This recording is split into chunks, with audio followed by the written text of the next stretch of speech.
अपने परिवार के साथ रहिएगा। और उन शिक्षकों का 20,000 शिक्षकों का गुनाह क्या है भाई, उसी को आप बाद में करते। अपर मुख्य सचिव हैं आप, अपने डायरेक्टर से लेकर के जितने आपके पदाधिकारी हैं सबका छुट्टी रद्द करिए। तो शिक्षकों का छुट्टी अगर रद्द करिएगा तो उन लोग का भी रद्द करिए, दीजिए, लेकिन उसको व्यावहारिक समयावधि तय करिए।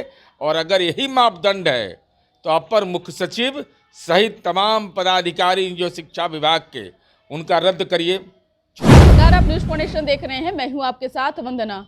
शिक्षा विभाग के द्वारा एक और आदेश से शिक्षक काफी आक्रोशित हैं। बता दें कि एक तरफ जहां होली का त्यौहार है तो दूसरी तरफ शिक्षकों को प्रशिक्षण के लिए भेजा जा रहा है। बीजेपी ने भी जो है इस पर आपत्ति दर्ज की और बीजेपी के द्वारा जो है कहा गया है कि क्या जो शिक्षक प्रशिक्षण पर भेजे जा रहे हैं वो मुसलमान हैं, क्या उन्हें त्यौहार मनाने का कोई हक नहीं है। और भी कई ऐसे सवाल हैं जिस विषय पर बात करने के लिए हमारे साथ हैं जदयू के मुख्य प्रवक्ता और बिहार सरकार में पूर्व मंत्री नीरज कुमार। क्या लग रहा है के पाठक ये आदेश पर आदेश जारी कर रहे हैं और ना होली देख रहे हैं ना कोई त्यौहार देख रहे हैं, ये कैसा फरमान है? शिक्षक काफी आक्रोशित हैं। राज्य शिक्षा शोध एवं प्रशिक्षण परिषद महेंद्रू पटना का जो प्रेस नोट है उसके हिसाब से 20,000 शिक्षकों को कुल 6 लाख में उनको प्रशिक्षण के लिए होली की अवधि में, यह बिल्कुल दुर्भाग्यजनक है। जो भारतीय प्रशासनिक सेवा के पदाधिकारी जिन्होंने ये प्रेस रिलीज जारी किया है वो छुट्टी पर रहेंगे कि नहीं? बिल्कुल। उनके बच्चे हैं कि नहीं? भाई जो शिक्षक हैं जो सरकारी सेवा में हैं, क्या उनको यह हक नहीं है? अरे शिक्षा की गुणवत्ता के लिए अगर शैक्षणिक प्रशिक्षण आवश्यक है तो शिक्षक को मतभेद कहाँ इससे है।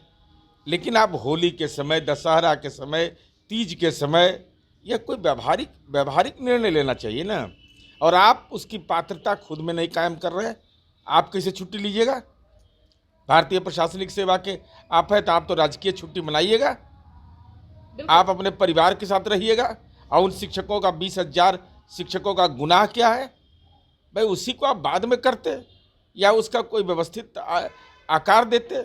7 से 8 महीना आप ट्रेनिंग चलाते, 12 महीना का साल होता है भाई, ट्रेनिंग दीजिए, क्या मतभेद है किसी को?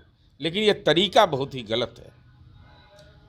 ये आखिर शिक्षकों से इतना क्यों खिलाफ में के पाठक रहते हैं? क्या कारण है? मैं यह नहीं समझ पा रहा हूँ कि छोड़िए, मैं जिनका नाम आप ले रहे हैं हम नाम नहीं लेते हैं, लेकिन इनके अधीनस्थ जो और पदाधिकारी हैं उनको भाई आप छुट्टी क्यों लीजिएगा? रद्द करिए छुट्टी सबका।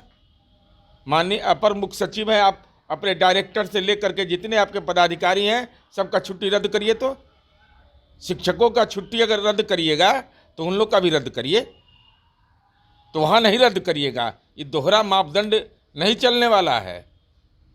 आपको नहीं लग रहा है कि अन्य अगर धर्मों का अगर कुछ ऐसा त्यौहार आ रहा है उसमें ये कोई कटौती नहीं कर रहे हैं? धर्म से इसका कोई लेना देना नहीं, अव्यावहारिक निर्णय ही है। क्योंकि शिक्षकों का आरोप है यह। नहीं, शिक्षकों का आरोप है, ऐसा हम नहीं जानते कि 20,000 में कौन, अभी तो रोजा भी चल रहा है, ऐसे भी इसमें 20,000 शिक्षक में से कुछ होंगे जिनका रोजा भी चल रहा होगा। इसलिए धर्म के आधार पर विभाजन नहीं होना चाहिए। मूल विषय यह है कि अगर ये शिक्षक है, प्रशिक्षण देना आवश्यक है, प्रशिक्षण दीजिए, लेकिन उसको व्यावहारिक समयावधि तय करिए। और अगर यही मापदंड है तो अपर मुख्य सचिव सहित तमाम पदाधिकारी जो शिक्षा विभाग के, उनका रद्द करिए छुट्टी। किसी को छुट्टी मत दीजिए। बिल्कुल, सरकारी छुट्टी का मतलब सरकारी छुट्टी। तब आप अपने छुट्टी लीजिएगा और शिक्षक को छुट्टी नहीं दीजिएगा। वो गुनाह क्या किया है?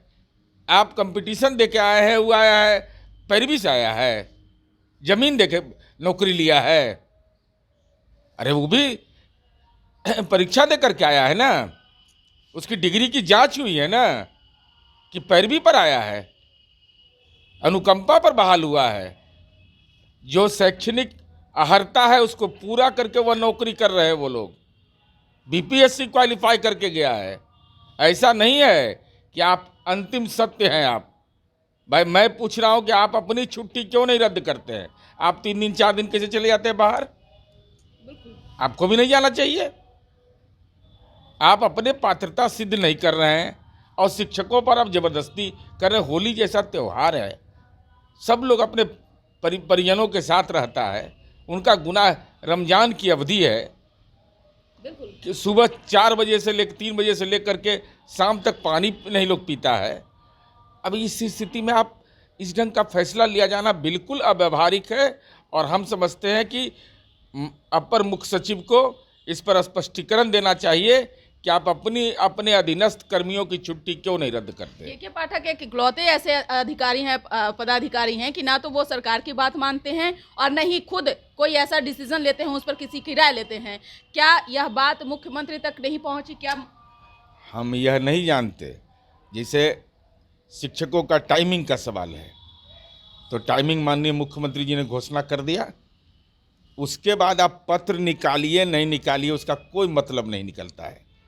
पत्र निकाले तभियो ठीक, नहीं निकाले तब पर भी शिक्षक अनुपालन कर रहे हैं ना माननीय मुख्यमंत्री जी के आदेश का। तो माननीय मुख्यमंत्री जी शिक्षकों को जो है उसी के आड़ में जो बीओडीओ जो होते हैं वो चेकिंग के लिए भेज दे रहे हैं स्कूलों में, और जो अगर 8 बजे या 9 बजे तक नहीं पहुंच पा रहे हैं, 9:05 भी हो रहा है, तो वैसे शिक्षकों का ऐसा जानकारी अगर मिलेगा तो उनके खिलाफ प्रिविलेज चलेगा। आपको उदाहरण के तौर पर आपको अरे हमको मिलेगा तो हम उस समय बकसते नहीं हैं।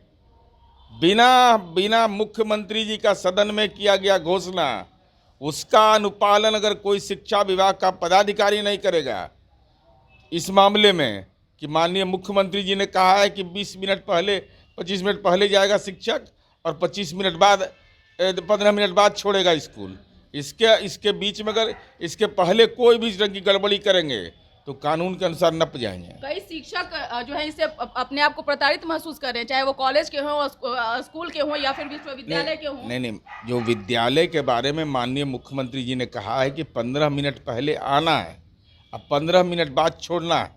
अगर 15 मिनट पहले आए और उसके पहले कोई हाजिरी काट देगा तो वो कानून के अनुसार नप जाएंगे। को रहना चाहिए और हमको तो प्रमाण मिलेगा तो 1 मिनट में बगैर विलंब किए हुए अपने लेखनी की ताकत से हम कार्रवाई करेंगे। क्या इन तमाम चीजों को लेकर के आप लोग मुख्यमंत्री से भी ये हम लोग अपनी राय व्यक्त कर दिए हैं, सदन के अंदर भी सामूहिक रूप से सब लोगों ने राय व्यक्त किया है। हम केवल अनुरोध अपर मुख्य सचिव से ही कर रहे हैं कि अगर दूसरे की छुट्टी रद्द कर रहे हैं तो शिक्षा विभाग के पदाधिकारियों का भी छुट्टी रद्द करिए।